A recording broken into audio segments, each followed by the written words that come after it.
welcome back to the channel. If you enjoy the video, don't forget to like, subscribe, and roll your notifications to all so you don't miss any of the demonic content. Today in our series on spiritual mapping, we're going to talk about the 1040 window. The name is derived from a supposed area that lies between 10 degrees north and 40 degrees north of the equator, an area which is thought to contain the largest percentage of people who do not have access to the Gospels. That is, the largest population of individuals who have not heard of Jesus. The area roughly corresponds to North Africa, the Middle East, and the greater portion of Asia. And who's responsible for keeping Christianity out of this area? Why, demons, of course. The idea of the 1040 window was originally put forward by Louise Bush. Bush is a Christian missionary who was born in Argentina and has held leadership positions in various mission groups, such as Partners International, 82,000 and Beyond, and most recently Transform World Connections. Now, if you're thinking to yourself that Argentina was heralded as one of the first strategic-level spiritual warfare successes by proponents of the New Apostolic Reformation, as we saw in the first video, you'd be right.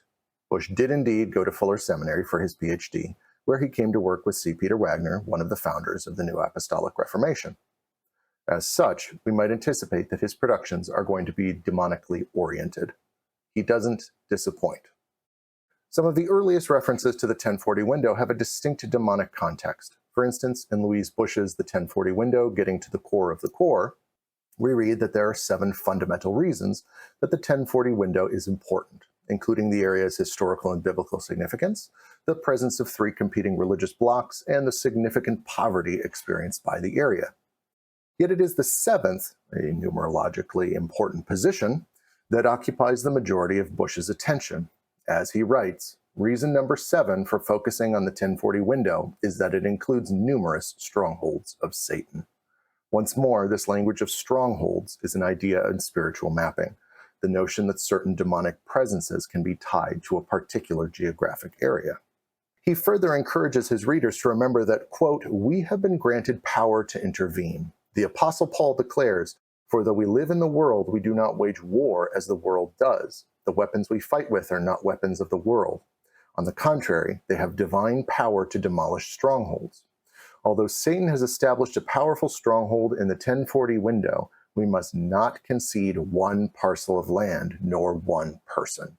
The gospel must advance, end quote. Later, he writes, quote, it is evident that the forces of Satan have great power and will resist all attempts to be overcome. If we are to storm the enemy's territory, we must put on the full armor of God and fight with the weapons of spiritual warfare described in Ephesians 6. To depend on anything less is utter foolishness.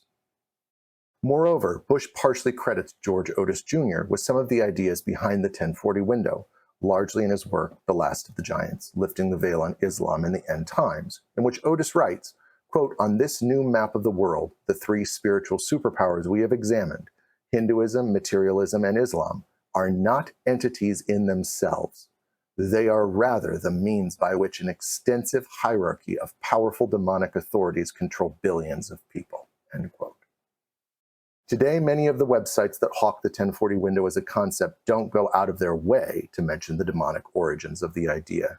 But as is so often the case, these notions continue to influence people, lying just beneath the surface, waiting to be activated.